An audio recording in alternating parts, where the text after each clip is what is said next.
The following is an encore performance of the Voice of Bold Business.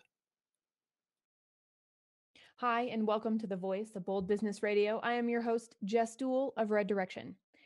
Today, you are listening to Quit Being Busy, Take Action. What does that actually mean, busy? What does that actually mean to take action?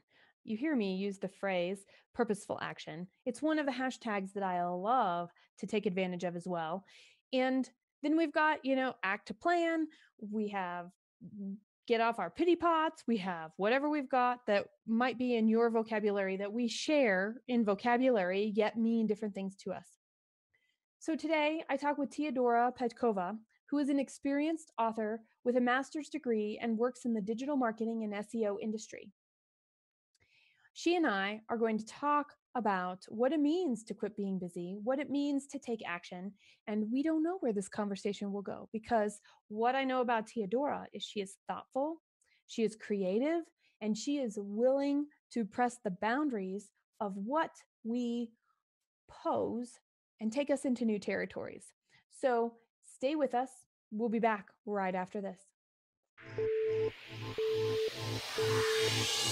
Welcome to the Voice of Bold Business, the show that provides everything smart leaders need to evaluate situations, build relationships, and create solutions.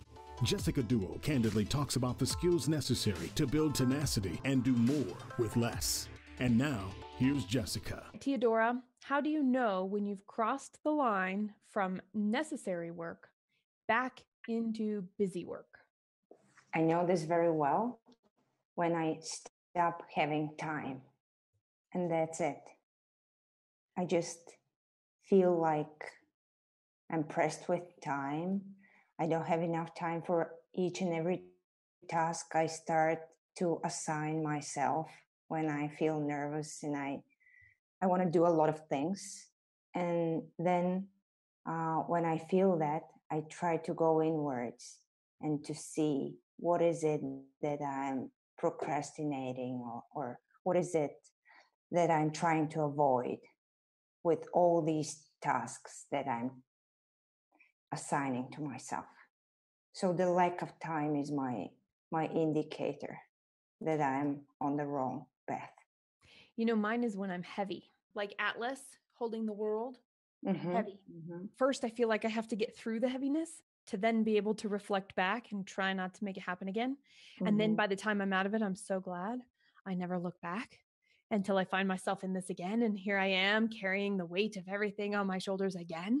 So some of this show is for me. So it's interesting that you say you stop having time. It gives you a sense of going inward. When you recognize you have no time, how do you make the time to do that inner reflection? Well, recently, I started being super radical with this. I just stopped. I stopped doing anything, even the urgent things. I just take a step out of this. And this gives me the permission to proceed with awareness. I just allow myself to get rid of everything, which might send crazy signals to the outer world. But I prefer to try to find my integrity before I go on, which is a tough thing to do. It's not easy. I'm not very good at this. I'm practicing not for a long time, but still I know this is the way to go. That's pretty cool that you let it all go. I'm just like, can I pull an all-nighter and get this done? Yeah, but because if I do this, things will get worse. I just know this. You know that. So for you, trying to squish more into time when there's a lack of time actually compounds things absolutely. For you. My weight always comes down to tasks. When people come to me, and my team included, my husband, friends, and they're like, I've got this idea, or I want to do this thing, and here's how you can help me. And they list off all this stuff. As soon as I get a list, I feel the weight. And so in that moment, when I can make the weight, I go, oh, okay, here this pressure is coming. I must proceed with caution. What is the intention of saying yes? Because they're my friend, because they're my husband, because it's part of my team? Or can I go deeper than that and say, is it because this is in line with the goal I'm reaching now? Or, oh my gosh, I'm not sure if this is on the path I'm supposed to be on, yet I know that doing this will get me experience I need along the way.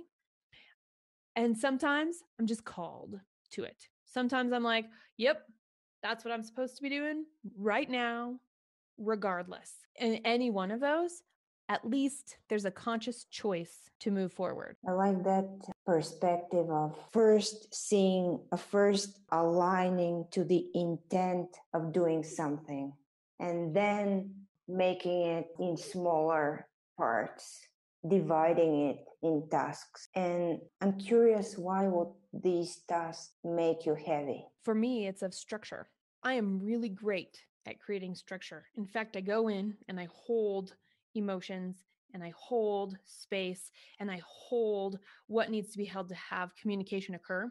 And then from all of that, I create a structure to give organizations, right? That's what my team and I do. However, when it comes to me actually doing that, there is something about structure that I resist. And I resist it so much that I would rather be late. I would rather fail. I would rather make a fool of myself than have a list of things that have to be completed. Isn't that interesting? Yeah, it is. The Voice of Bold Business Radio is like one of my antidotes, one of the things I get to do within a structure. There's a lot of work that goes into it all week long. My biggest time commitment is Tuesday and Wednesday. And I have figured out I can get through, and it still feels like this. I can get through Tuesday and Wednesday because on Tuesdays we record.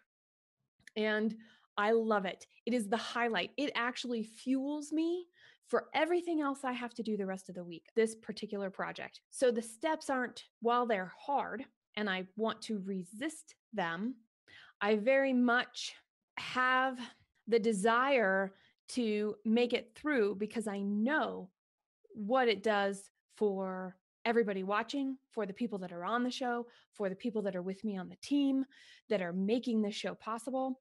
And it can carry me through, but it's hard. I get to the end of Wednesday and I'm like, when can I let go of this list? And if there's anything I have to do on Thursday morning, if there's anything that won't get done on Wednesday night, Thursday, I'm like, it doesn't matter if it's 12 o'clock or 2 o'clock in the afternoon, I'm done for the day. And I go play hooky. I'm like, I'm just going to throw it away. And I say, throw it away, throw it up in the air and see where it lands at that point in time later on. But it's interesting because for me, I have to be very intentional with the amount of structure I give myself. That's totally the opposite of me these days. That's cool. Do you know what I thought? It was a thought and now it's an action. I don't call my things to do tasks. I call them travels. Oh, that's nice. Yeah, I've noticed that when I divide things in tasks, I get into this very mathematical way of ticking the box. Yeah. And that's bad. But if I let chaos on me, and if I myself believe that I will make it through this chaos creatively, amazing things start to happen. When you were talking about the lack of time, is it also just the amount of action, the behaviors that you take that are creeping up and taking up your time that make this chaos show up where you're like, nope, I've lost my integrity, must pause? At this point of my life, I am at the point where trying to tame chaos means I'm scared. That's a creative chaos I'm letting in my life, which is a bit different from yours because you have different things to do. And all I have to do is write and think. And this doesn't happen in tasks or in boxes. I need to let all the elements of life into my mind and heart. And yes, I do have tasks, like I have deadlines and stuff. Yeah. But it's true. I think time is elastic. And you know what? I do too. We're going to bring in my little guy, Carter. We're working through a struggle in the morning. He's in first grade, and getting him out the door to go to school when he wants to build Legos, he wants to read a book, he wants to spend time with me and just have this great in-depth conversation. And I'm like, we don't have a choice here. We've made a commitment to your school. And by the way, right after we commit to having you at school, Mama's workday starts. And so those periods of time where there is no elasticity, and I think there is elasticity in there also, we just haven't found it yet. And I think that is the journey right there, is can we find in the brush our teeth, get dressed, make our bed, make sure we've had breakfast, we have our lunches packed, we're out the door, and in a good mood and still talking nicely to each other is a bonus. We got to a part where we're very contracted, butting up against time, figuring this out. And it's interesting because I get to do self-reflection. And I told Carter this morning, we had gotten up, we're sitting next to each other on the floor. He's looking at a book and he's asking me some questions. So I'm just talking to him. And I brought up this concept of time. And I said, you know, if I could do whatever I wanted as it occurred to me, it would all get done. The thing is, I'm not in this world by myself. And when I'm in this world with other people, my clients, my team, you, Teodora, when I get to have conversations like this, time allows us some sort of a measure that we've arrived, that we have an intention, and then that we can let that intention go. So what I told Carter this morning was, I don't like time either. So I get up a little bit earlier so I have space. However, if I use up all that space by doing one thing, everything else has to just turn lickety split. I have to get into task mode so we can get into the rhythm of the day with the things that we have agreed to do with everybody outside of ourselves, since we're more than one. Yeah, that's pretty good. How does that feel to you? Do you have a sense of doing that in a different manner through the way that you look at the world? No, I totally understand your perspective. And I also understand that my perspective is a bit lonely. For my work, it does work. But for the shared understanding and the shared spaces you were talking about, maybe it wouldn't work, or it might. I've never tried.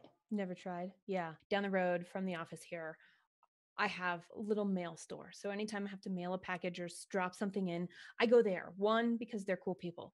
2, because I can walk and I could use every bit of outside fresh air I can get. And 3, they have very restrictive hours. And I'm only thinking about it in this way because of our conversation. I've never thought of this before, nor did I plan it in any way. They open after my workday starts and I'm really not always around, and they close right around dinner time here. And so I'm like, okay, so I can't go on the way to school. I am lucky if I'm around at lunch to be able to walk on over. So where do I go in? Because if I'm at the point where I'm home, it's the end of the day, I'm making dinner, I've missed the window. So it's somebody else's world and somebody else's reality. This is when we're open. This is when we're here to serve you. And you must show up and meet me somewhere in here.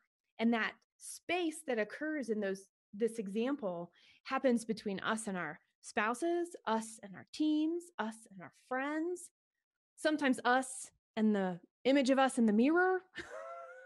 Yeah. That's too fractal. I like that. That's too high a perspective. I've never thought about this. About meeting other people where they are in their reality, in their time and space.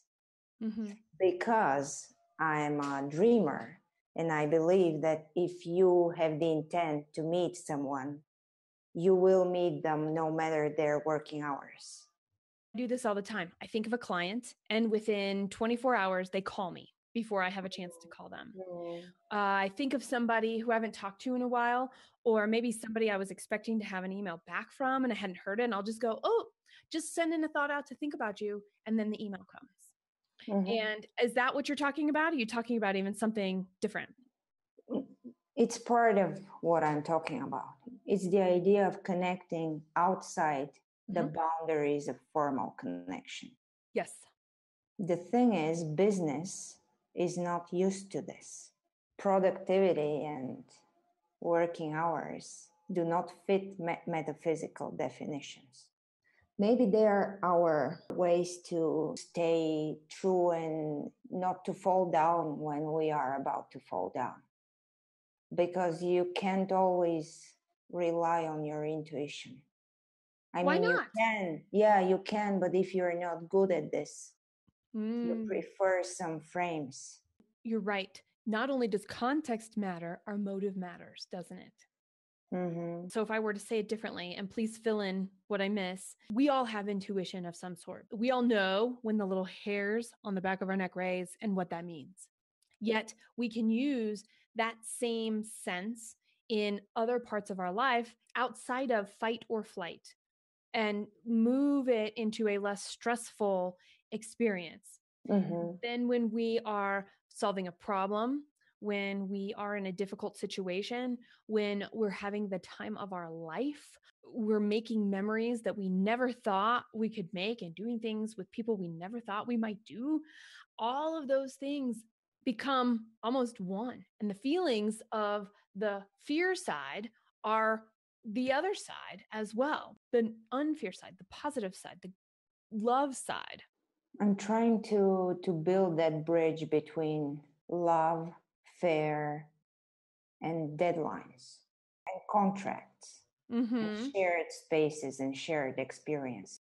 I'm just thinking, are structures and schedules, are they legacy that we're just following, or they are the needed evil? I've been thinking about this a lot in a slightly different way because people want to say to me, they say, hey, let's get on a phone. And I look at my calendar because nobody can typically meet with me in the moment they say, let's have a conversation.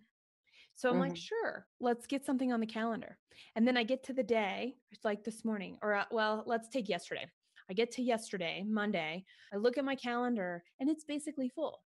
And even though I block times out to have this free space, I already know what's going to go in that free space, whom I'm going to call, what I would like to try and accomplish, maybe think about, explore a little bit. And so the time, it's really interesting that you were talking about time and making it elastic, because this goes back to my lack of structure. I'm like, okay, well, if you don't need that now, let's put something in the calendar. Let's get it on the books so that we know we can do it.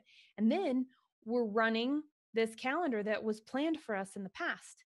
And what if it doesn't work anymore? In all these calendar things, although I have an enormous calendar with so many things to do, I miss this spontaneity and the idea of doing things that are not planned and the idea of just being.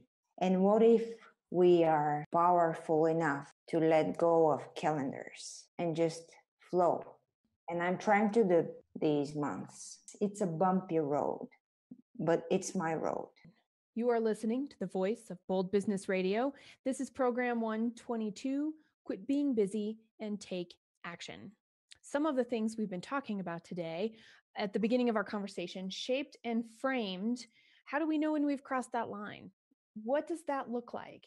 And then we talked about this concept of choice. We get to choose what we say, how we say it, what we do, when we do it, if we do it.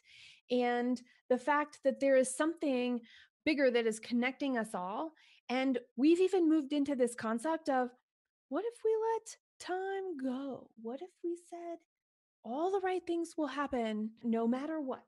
And all the things that are not supposed to happen that we may have planned in don't really need to happen right now. Otherwise, they would. One of the things that we had been talking about is this concept of love and fear, contracts and connections, deadlines, and what we put into place, and is it really necessary for us to interact with those around us? This kind of took me back again to the idea of creating spaces. Mm-hmm. What if your calendar for today was create a space for? Wouldn't that be great? And then you don't know what will emerge.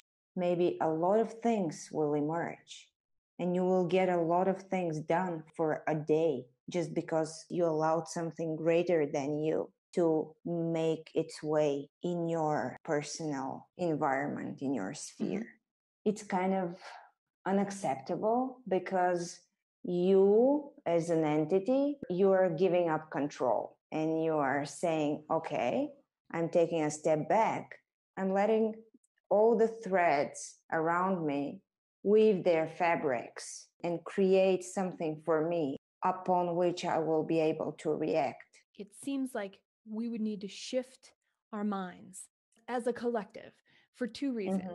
I'm mm-hmm. thinking, for example, the audience of the Voice of Bold Business who are listening in right now, they know they're going to see a show on Tuesday and they know they're going to see a show on Friday and hear or listen or however they tune in. And I have made that commitment to them, which means now I must live up to that commitment, and all of our systems fall in place in that particular agreement, the agreement that I have put out there and the agreement that the audience has said, yes, we accept that agreement. Mm-hmm. And if I look in my work, one of the things that I have is a women's leadership roundtable, and we have a virtual one and we have an in-person one. So I just finished a week or so ago, the first in-person women's leadership roundtable. And I made an agreement as part of that. They come to the roundtable. That was their agreement. My agreement was to take our conversation and be the scribe, the notes that were taken, and send them back out. So I have created a future requirement of my time based off of an agreement of what we came together to do and my role in that agreement. And so does that fit with what you're saying of losing control? Because everything else outside of these commitments I know that I'm making, I feel like I have a lot of space, and I feel like I don't mind committing my time to go have lunch with somebody or to spend an hour together catching up and doing brainstorming on the computer on a video call like this. That stuff is amazing to me. And I work best when I am physically connected, even if it's through a screen, with another voice and another entity, because I feel so connected to everything that unless I have one place to focus, it's really hard for me to get focused on anything. And so this really brings it home. And I'm like, yeah, I can build on this. Yeah, this is magical. Yeah, I totally get some of the things I do fit there. And maybe the other things I do fit there because I've shown up in some agreement. And I want to do what I say I was going to do now. I think it perfectly fits because it as long as your agreement nurtures you, it doesn't take any of your time. It doesn't take your time. It gives you time. It didn't feel like that this morning when I was writing those notes. That's However, because maybe that's your monkey mind. Maybe monkey mind is defined this way, or maybe I'm making a new definition. You'll tell me. And that is, once I got started, it was awesome because I relived the experience. I saw each person's face in the room. I had new ideas of my own. For me, it comes back to, I said I was going to do it. I really don't like taking notes. And here I was. Now I've got to send it out. So how long can I procrastinate before I have to do it? But then when I'm in it, you're absolutely right. It's getting over that first step that I'm not going to call it a weakness because it's not a weakness. It's the place where I thrive the most. It's where I do most of my work. Yet for me personally, it's the place I also meet the most resistance with. Resistance. I'm thinking about this. Time and resistance. You know what? I think we feel busy when we feel disconnected. When we feel that something else or somebody else made us do something. This deprives us of the pleasure to take time doing the thing we have committed to do.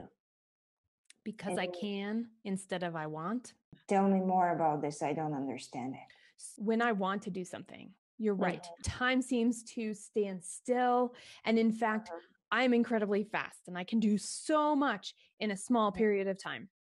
Yet sometimes getting going is the hard part. Just because I can, I've like, of course. And of course, in this case, I did. It's my thing. I signed up to do the thing. So how about if we switch gears a little? I can put all the dirty dishes on the counter into the dishwasher. However, I get frustrated when I'm the one who puts everybody's dirty dishes that are on the counter into the dishwasher. And this could be at home. This could be at the office. It's just this thing. I like clean counters. And so I will resist. So I'm like, okay, when I'm doing it, it's great. It's a place for me to go in my own mind. Isn't that overthinking? Is it overthinking or is it just frustration? I think it's overthinking. Okay, tell me more about that. There is nothing positive or negative in putting the dishes in the dishwasher. I'm doing the same thing, but still, I'm aware that I'm projecting stuff. I'm not doing what I'm supposed to do. Just clean the space around me. I'm telling myself stories about how awful people are, that they didn't do this, and now I have to do this. And here I am losing 2 or 3 minutes of my time and a lot of my energy in overthinking instead of just peeling the potatoes. Brilliant.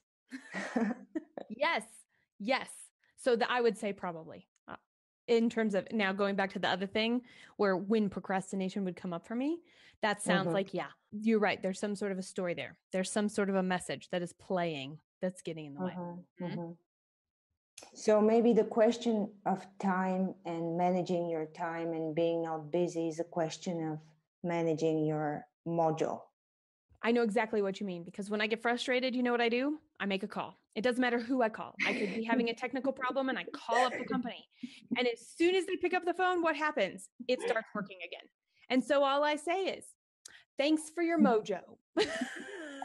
Have a great day. I hope this is the easiest call you've got, and I hope you get more like it. You're acquiring karma points. That's a very good call to have. I've never thought about being busy as just being unsatisfied. For you, it's a lack of time. For me, it shows up as weight. Either way, you're right. That is a great word, Teodora. Unsatisfied. If that's what we're putting out, that's what we get back. And I say if. When we put that out, that's what we will get back. We know that. We don't know if it will be instantaneous. We know it will come. We also know that, and I don't know what your experience is. Mine is those karma points you were talking about. They come back really fast when it's not good. And they come back just as fast when they are good. It's up to us to notice. We're always like, oh, what did I do to deserve this karma? When we're having a hard time or everything's not going our way. Yet, do we ever look around when things are going great and go, yeah, look at all this karma I've put out there and it feels good. I've got love. There are no problems today. I think we need to call out love more. And we need to connect to ourselves more often. More often than we need to connect to our calendars. Maybe it will sound like heresy, but even your agreement about the notes, I think if you feel like not doing these notes and you know in your bones that you don't want to do them today, this is a message for you to experience what will happen if you won't do them. Or if you tell these people, tell the women you have agreed with that you don't feel like doing this. Very often we're so busy doing things that we forget that if we don't do something, this is also a choice and it will lead to actions and it will lead to results. It was funny at the beginning when you said, I just stop everything. I just stop everything and I let it all go. And I don't care if it's urgent or not. I know you didn't say it quite that way. And I'm thinking to myself, you're my hero. And then I thought to myself, that's real because you called it integrity. And then a little bit later, you were talking about these connections and everything is going to happen because it shakes up the story. It shakes up what we think we're supposed to do, what we think other people want from us, what we think. And I think that's the biggest thing is sometimes, and I'm a big proponent of thinking, by the way, and You said it, overthinking can get in our way. And so the point where our thinking stops and our overthinking starts is where we go from making milestones, your travels, as you will, no matter what, standing in this place, receiving, going, well, nothing's happening. Where are my good karma points now? I'm not getting good or bad karma points right here. And in fact, we are, but we've got to shake it up so we can see it. The reason I'm so bravely saying that I stop things is also because recently I had this situation which really needed me to stop. I mean, my body needed to stop, etc., etc. And I was thinking, in such a critical situation, can you think? Can you do tasks? No, you can't. You need to live, and you need to save yourself, your body. And if we think about this in terms of our soul and in terms of our minds, it's the same. I thought I can push the limits without any break, but you can't. No, you cannot. That's not within the rhythm of life. And that is the biggest story we can tell ourselves, that we are so important, that we have to keep going, that we've made these agreements and we can't break them because of whatever the because is. Because people expect it from us, because we do what we say we're going to do, but because we don't know how to say no, because we scheduled in too much, because we bit off more than we could chew, because we don't know how to ask for help, because we don't know how to communicate. I mean, this list can go on and on and on and on. And you're right. It shows up in our body. Some people lose their hair. Some people get back problems. Some people get so sick they can't get out of bed. Some people get fatigue. Some people end up with eating disorders and allergies. I mean, that list goes on and on too. And we tend not to look at what's going on in our bodies as a direct reflection of how we're showing up in this world. And when that stuff is showing up, when we choose to listen, it's a different kind of intuition. We had talked about intuition, and it's a different kind of love. Our ability to push through is no longer about love, no longer about satisfaction, being satisfied in the work our output, but also being satisfied with the result we get back. Because if we push out something without satisfaction anywhere in there, it's going to be way less satisfying to the person that it's being delivered to. Yeah, you're right. I wonder where this busy got so fabulous as a concept. It's nice to say I'm busy. Do you know what I mean? I know exactly. And I quit. I took busy out of my vocabulary because as soon as I say the word busy, I'm like, what's got to go? And I will go to my calendar and I will cancel things and I will maybe reschedule, but I try really hard not to reschedule. I try to just cancel what can come out, what can come out. I know for me, my time is used in a lot of different ways. However, I don't feel busy. I've got volunteer stuff that I do. I have things I'm around just to be at home when I'm at home, just so that the kids can come, and we've got one parental set of eyes on them from the kids in the neighborhood. We're all just doing our part to keep these guys and the little guys and the little gals on track and accounted for. And then we've got these things that we want to do to give to our generation beyond us. And that's where I volunteer. I volunteer with young adults all the time. I spend a lot of time there. And yeah, it can get hard. And yeah, I can be physically tired. However, once I'm there and in it is the most rejuvenating thing ever. And so I sleep better. I'm filled with activity. My body's on the move, my brain's on the move. And it's when that's happening that the other spaces, the space you create in the calendar, who knows what's going to come out of there? Sometimes it's when I don't sing in the shower, but I end up talking to myself like I'm having a conversation right here with you, Teodora, because it's like, right. And if I don't say it out loud, I'm not going to remember, but that's such a great idea. Or, oh, I've got this other thing that I've been avoiding and I am so excited about it because I had no idea, but I understand. I had this vision, this idea of what's going to come by the action I've been avoiding. That's absolutely beautiful. And sometimes this rhythm. Do you work in rhythms? I've tried to switch from schedule to rhythm. No, what's that? We've been talking a lot about calendars, and I'm thinking, okay, so in our house, we eat breakfast together. My son and I do. And at dinner, all three of us eat dinner together as often as possible. So that's a rhythm of our house. And then another rhythm of my day is sitting and reading a book. And it doesn't matter when it happens. However, if I can read a book for 10 minutes any book, doesn't matter, then I feel more grounded and present and rejuvenated because as outgoing and gregarious and energy expending as I can be, I've got to rejuvenate. Reading gives me a space and it allows me to rejuvenate. And I didn't know I needed to rejuvenate because my personality and my energy has always carried me through. And I think the story I was telling myself that it was infinite. And it is infinite. It also just has to be nurtured. Something popped up in my mind. I have this on every page of my calendar. Do what fills your soul first. Speaking about nurturing. When you nurture your spirit and yourself, then you have the power to do all kinds of stupid things. Well, not stupid, but, things that you have to do. Right. And sometimes they're stupid. Yeah, maybe I should be more polite and say things that honor other people's schedules and beliefs that business should be.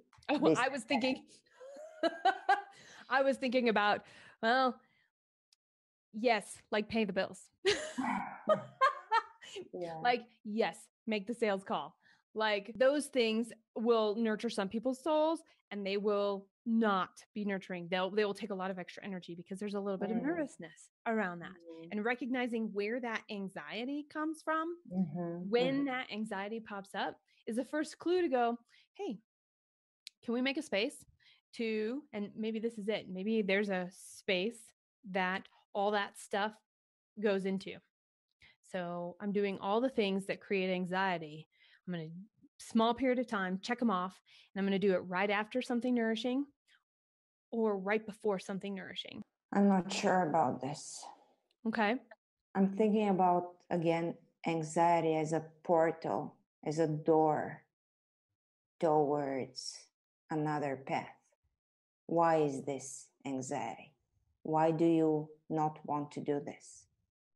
So instead of finding the energy to do something that makes you anxious, why not find the power to understand what is it that makes you anxious and change it? But you can't do this on Monday.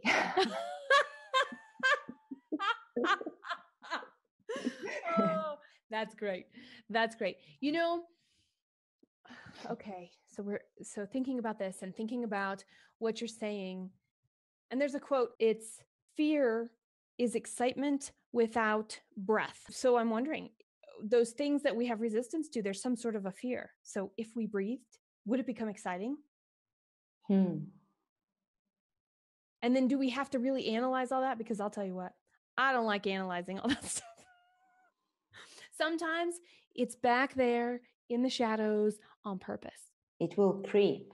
When the time is right, I will have no choice because it will step into the light. But I don't like the idea of dealing with something at the moment when you think you don't have a choice.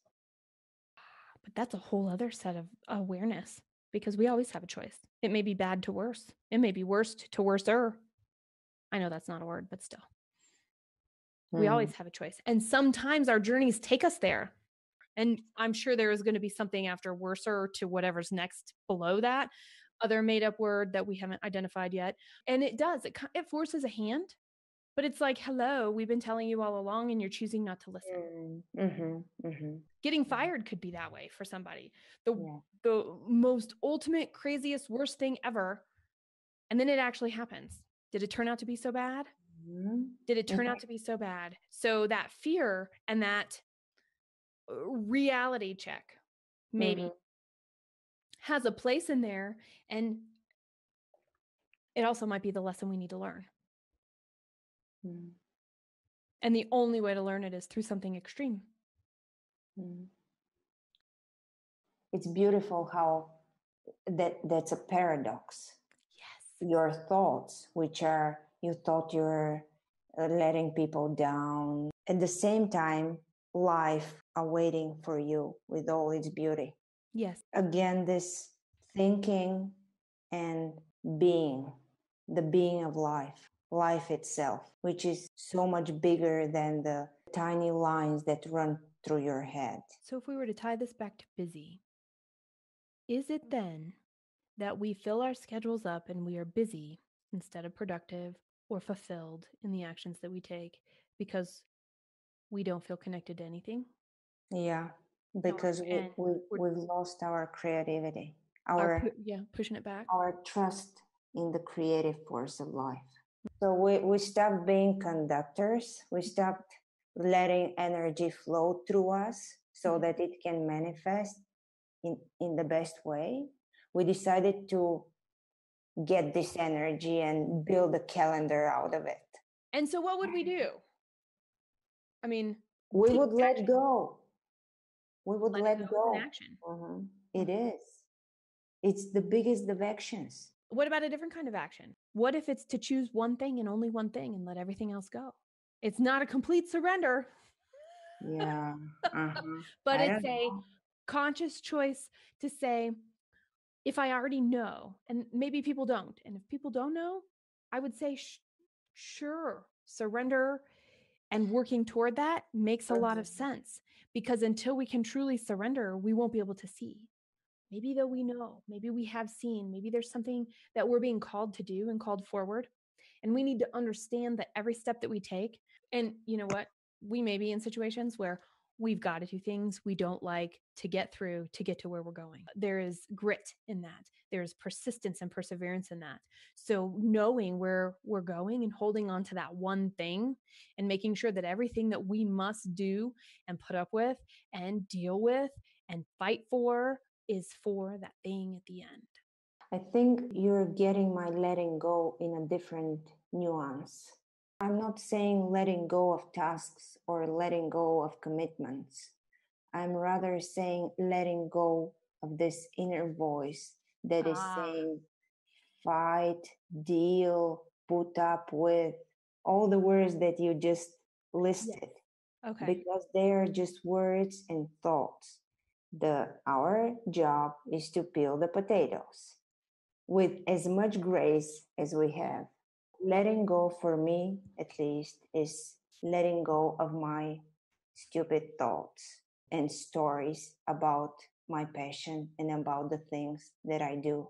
If a deadline or a sales call is needed for the greater purpose of me writing that blog post, then that is perfectly fine with me. And I just need to let go my assumptions that a sales call is a bad thing or anything else. It's just part of the journey.